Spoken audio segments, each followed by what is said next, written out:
It's 6 o'clock. It's Saturday, the 8th of March, and welcome to this week's Saturday evening 6 o'clock news. And in the news this week, Dorset County Hospital's charity is calling for participants to join the Jurassic Coast Challenge on the 17th and 18th of May to raise money urgently needed for the hospital's emergency department and critical care unit appeal. This is a unique and exciting opportunity to contribute to DCH's new emergency department and critical care unit currently under construction and make a lasting impact for your local hospital whilst getting fit and doing something for a great cause. Money raised through the Jurassic Coast Challenge will contribute to the charity's largest appeal to date, which is looking to raise £2.5 million.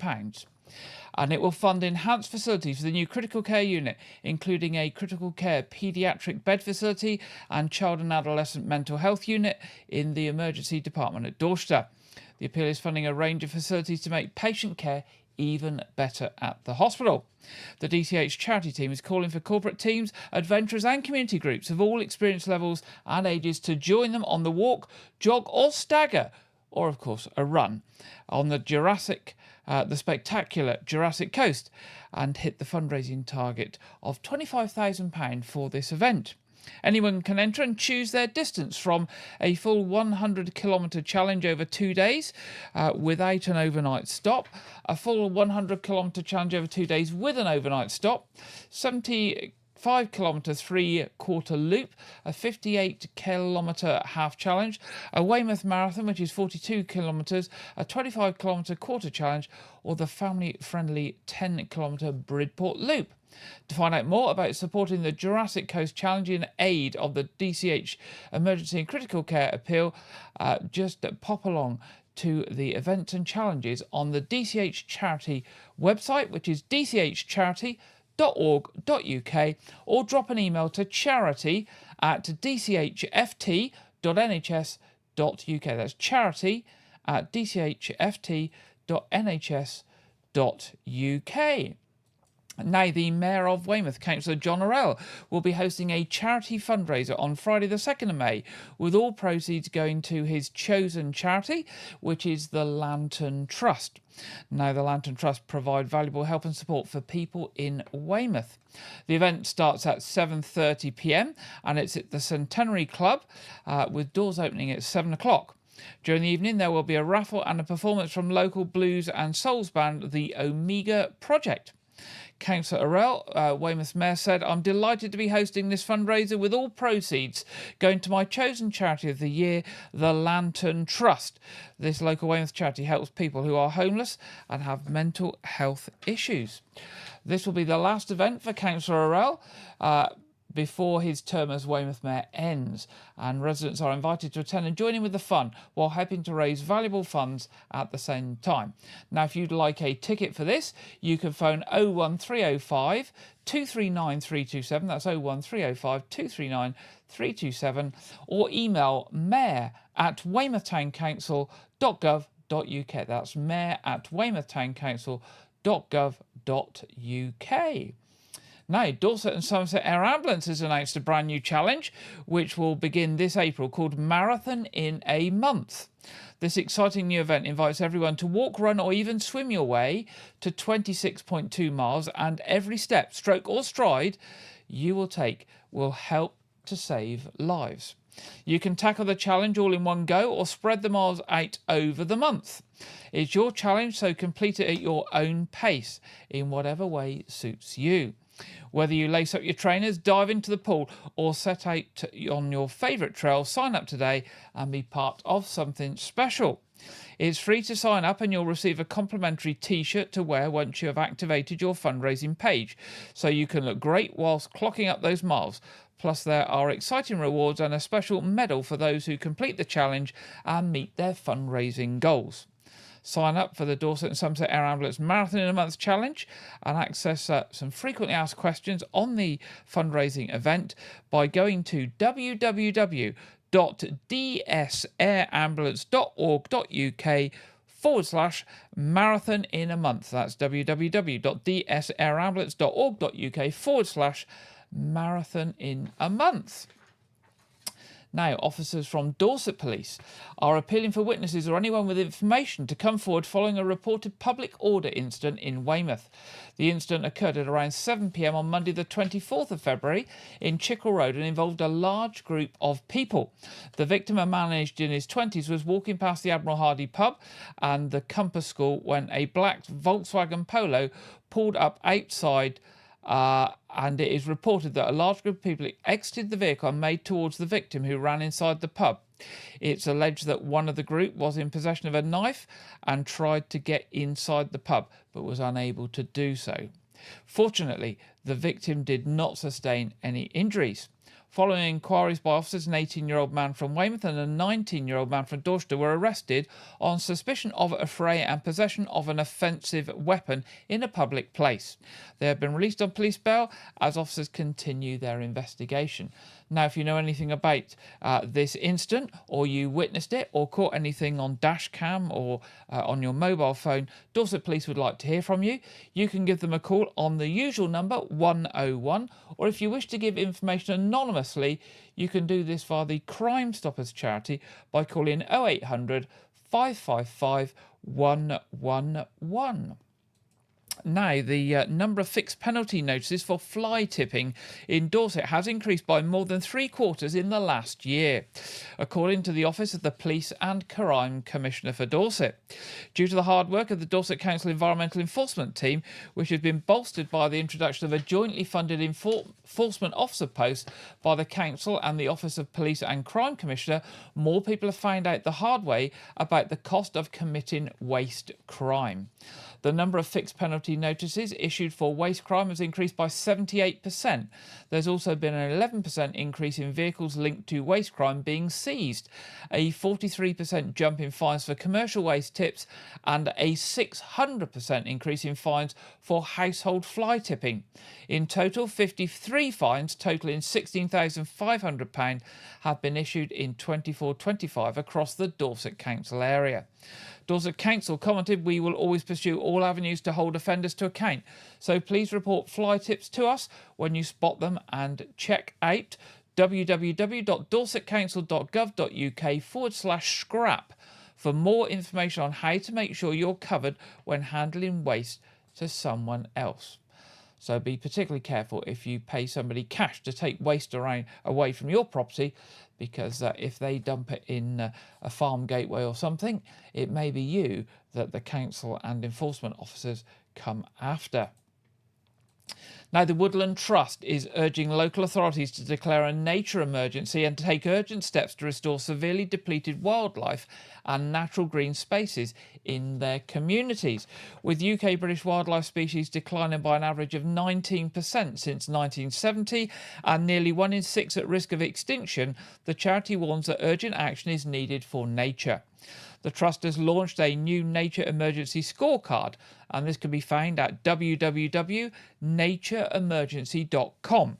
This reveals that despite the UK's nations being among the most nature-depleted countries in the world, just 25% of local authorities have declared a nature emergency, and only 12% have a nature action plan. The Trust is calling on all councils to identify land for habitat restoration and plant trees to improve tree equity. Studies show higher levels of tree cover directly relates to better health outcomes. For local authorities facing severe financial challenges, the Trust proposes allowing wildflowers and grass to grow on public land, which costs nothing but provides vital support for struggling wildlife.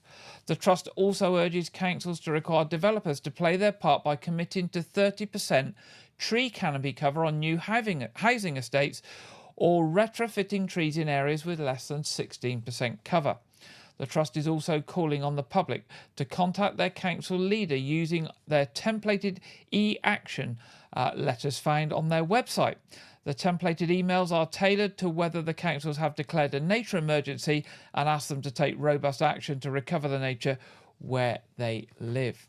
Nationally, through a nature recovery network, the government has made the commitment to protect protect and effectively manage 30% of England's land and sea for nature by 2030, halt species decline by 2030, and increase species abundance by at least 10%, as well as restoring or creating more than 500,000 hectares of wildlife-rich habitat outside protected sites by 2042.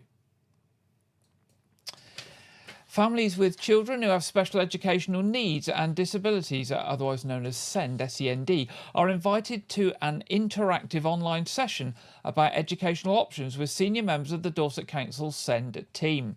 The session will take place on the 13th of March at 11:30 a.m. and families can sign up via the Dorset Council website. I suspect if you put Dorset Council and SEND in on Google, you will find the relevant pages. These online sessions occur roughly once every half term and aim to make the SEND system easier to navigate. They also provide an opportunity for families to have a two-way conversation with senior staff, share honest feedback and discuss their experiences of caring for children with additional needs. This month's session will focus on educational provision and will be particularly valuable for parents and carers considering right educational setting for their children. The session will also focus on learning centres. Learning centres teach children who aren't currently able to attend school. These are usually short-term solutions aimed at reintegrating children back into their local mainstream school. Each speaker will share insights into the benefits and challenges of their settings to help parents and carers make well-informed decisions about their child's education. To sign up for the next session, you can register at www.dorsetcouncil.gov.uk/let's-talk-send. So that's www.dorsetcouncil.gov.uk/let's-talk-send. There we go. So that's if special educational needs is something of interest to you.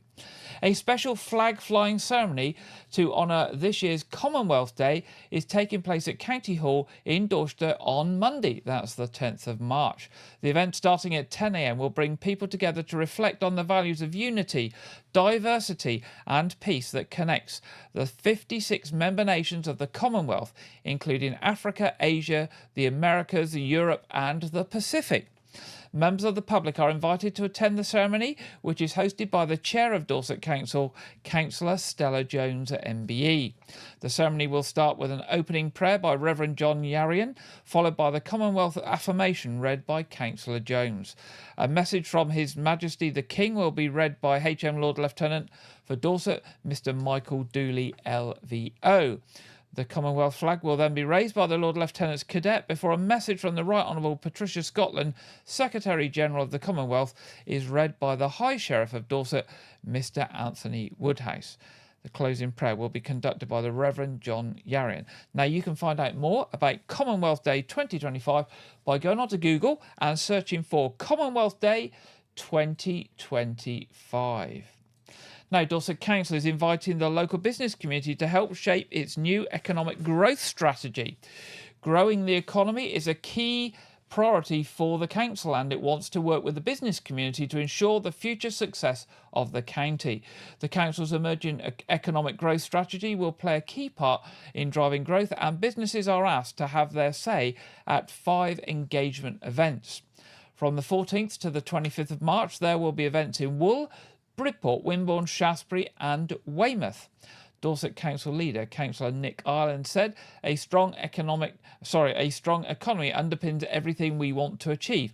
It will increase wealth, create more opportunities for people, improve living standards and boost funds for public services. These events will be used to gauge the views of businesses on the challenges they face plus the opportunities for growth.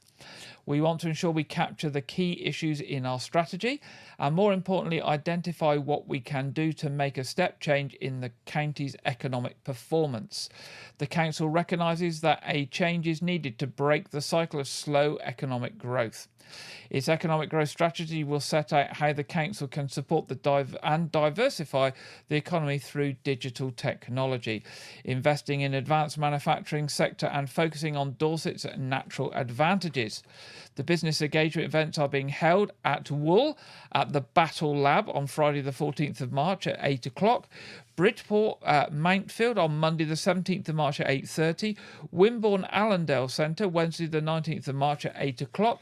Shaftesbury, the Royal Chase Hotel, Friday the 21st of March at 8 o'clock.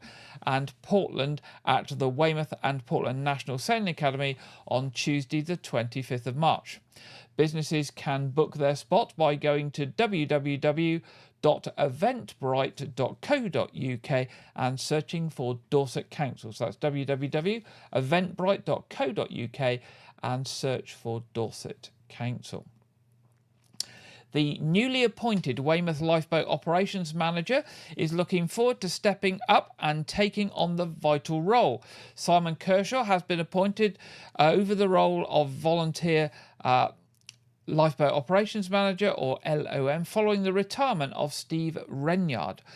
Mr. Kershaw has been at the station since 2018, working as Deputy Launching Authority, and now he's undertaking the responsibility managing all operational activities at the lifeboat station, as well as authorising the launch of the lifeboats, working closely with the station's full-time coxswain Andy Sargent and mechanic Rod Britton.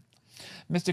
Kershaw said it's an honour and privilege to be appointed as the Lifeboat Operations Manager at Weymouth Lifeboat Station, which has been providing a life-saving service for more than 156 years.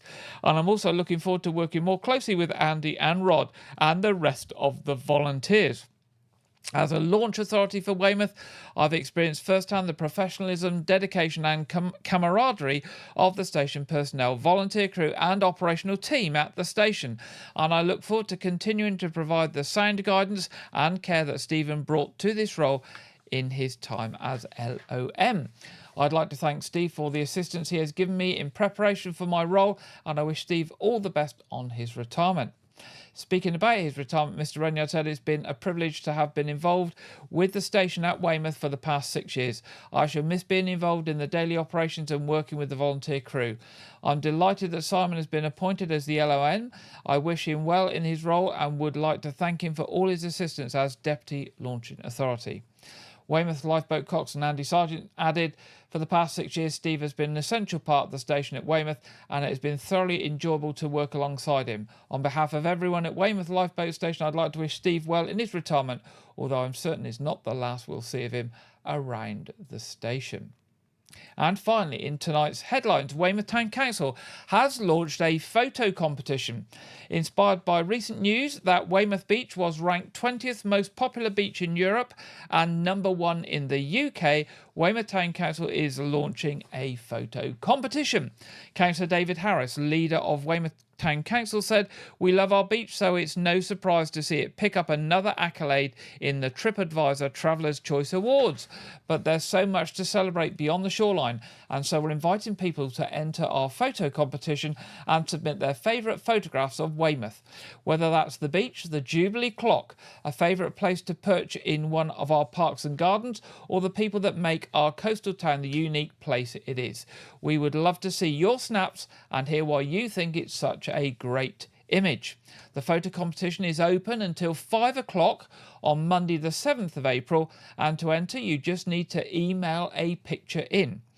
The picture must be a JPEG and it must be at least 2 megabytes in size, and you need to email it to comms, C-O-M-M-S, comms at weymouthtowncouncil.gov.uk. You should include a brief line to explain why you like it and when it was taken.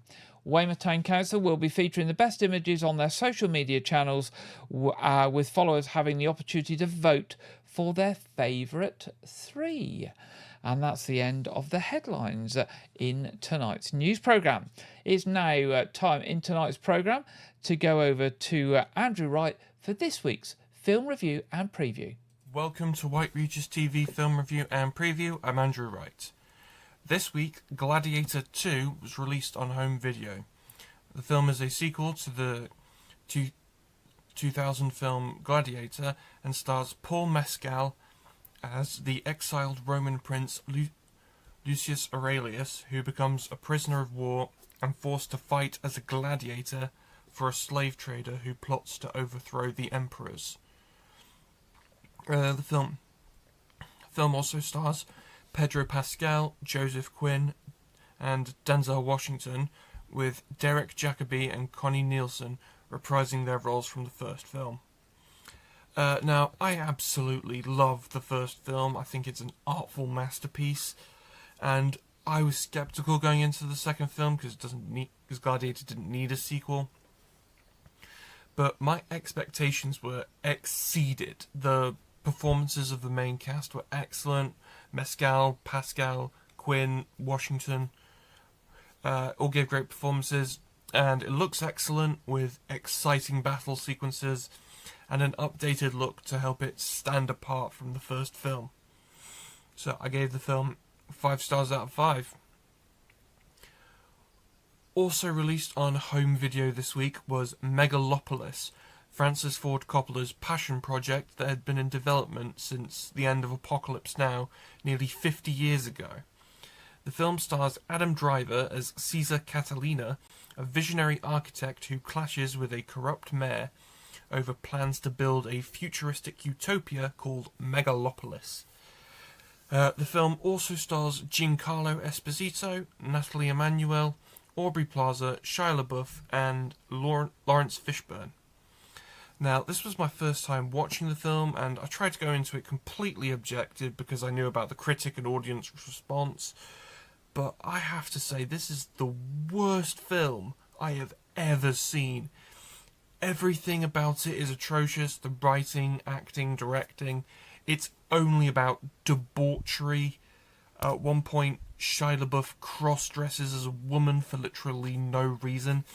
And it is a sexist vanity project that was made by a talentless narcissist as a waste of everyone's time and money. I gave the film 1 star out of 5, and that is me being generous. Also released on home video this week was Lord of the Rings, The War of the Rohirrim, an anime adaptation of J.R.R. Tolkien's characters. The film is set 200 years before the Peter Jackson films, so 200 years before The Hobbit, and stars Brian Cox as the legendary Rohan king Helm Hammerhead, who with Gaia Wise playing his daughter Hera and Miranda Otto reprising her role as Eowyn, a future shield maiden of Rohan who serves as the narrator of the film. The film revolves around Rohan going to war with the neighbouring Dunderlings when Helm unintentionally kills their leader. So I went into this as not the biggest fan of Lord of the Rings, but I love anime, and I have to say this film is extremely disappointing. The story is weak, as it essentially boils down to medieval sexism and the villain's warped childish ego, and the fact that it's primarily produced in English by Americans works against it, since it's primarily American produced, despite having a Japanese director and predominantly Japanese crew. The fact that Americans have a monopoly on the production means that the film does not have a unique Japanese perspective. So I gave the film 2 stars out of 5. That's all I have for this week, but be sure to check back next week where I'll be reviewing the home video release of Wicked. Now back to Gary in the studio. Thank you very much, Andrew, and we'll be back with Andrew next week to hear about Wicked. It's now time in this week's programme to go to the Met Office for the Saturday evening weather forecast, and this week we are joined by Greg Dewhurst.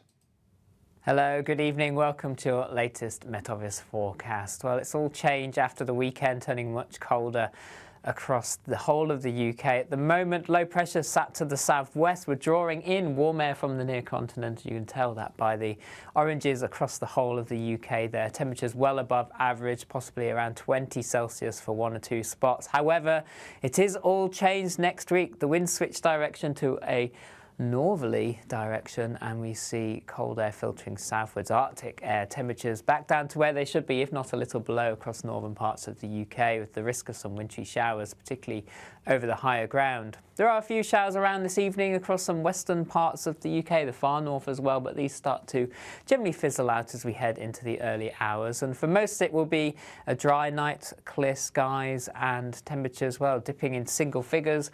Again, not quite as cold as recent nights for many, but we could get down to a freezing for 1 or 2 spots under the clearest skies. Some mist and fog patches forming, particularly across northern England, parts of Scotland as well, under those light winds, staying breezy across the far southwest. So it means a sunny start to the day for much of the UK on Sunday. Breezy with some cloud across the far southwest. The sunshine will be hazy at times as we go through Sunday itself.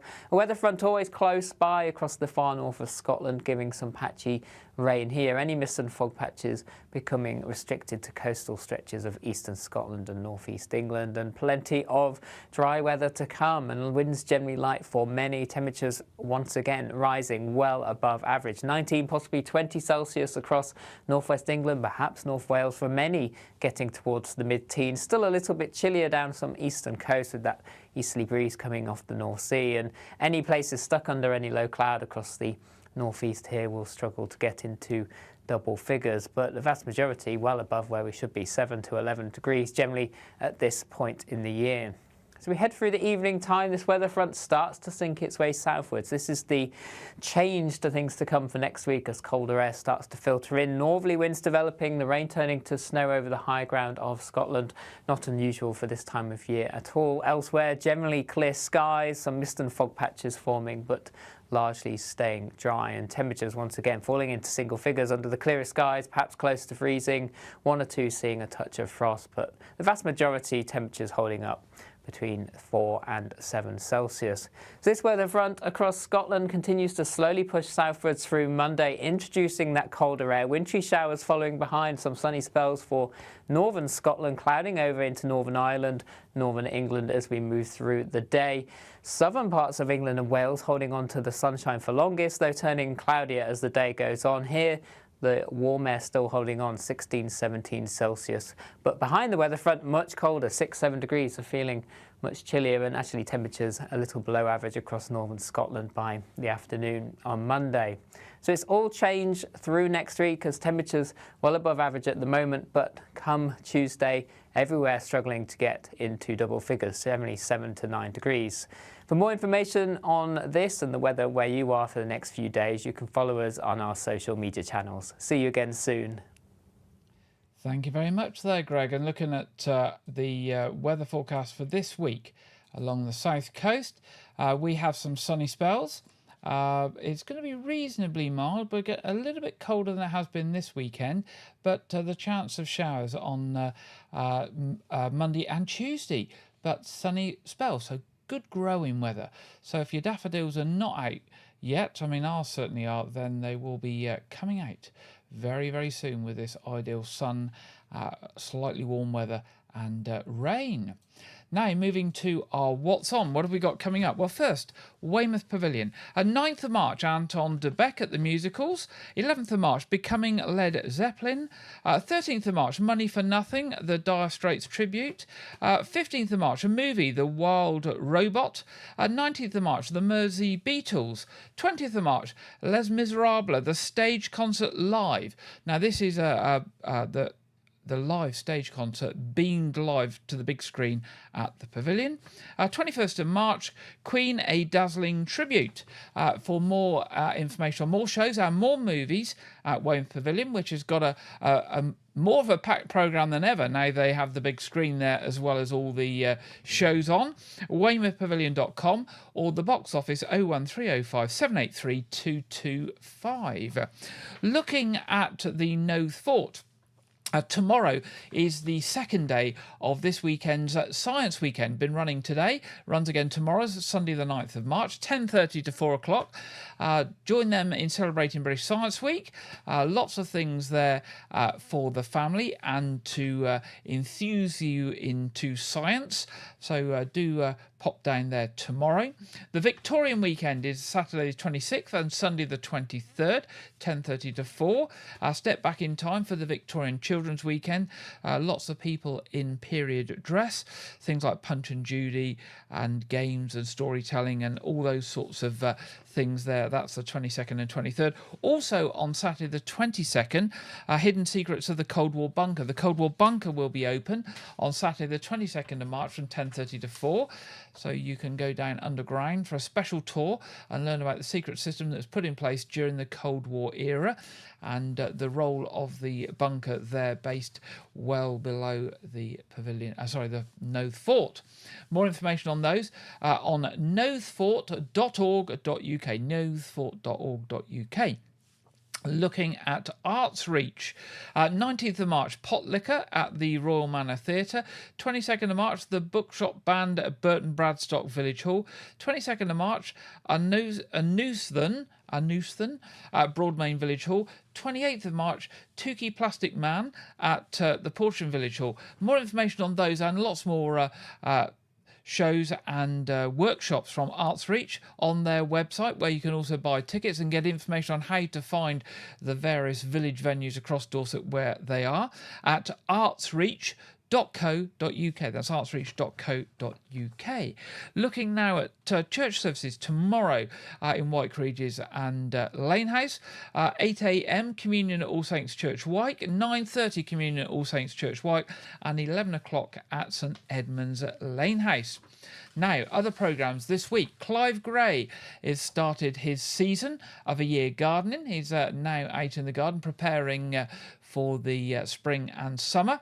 And we will be broadcasting March's A Year Gardening with Clive Gray tomorrow, Sunday at 4 p.m. Of course, if you miss it live on Sunday at 4 p.m, you can watch it on catch-up at any time after that time. Our quiz will be on tonight at 7:30 as ever. Stream live about 7:20. It's free, it's family friendly, and everyone is welcome to join us for tonight's quiz. That brings us to the end of this week's programme. If you've got any news or events to share with us for next week's programme, please send them to us at news@wykeregis.tv. We would love to hear from you. Just remains for me to say, I hope you have a good weekend and a good week ahead, and I look forward to being back with you next week. And stay safe and have a good week. Good night.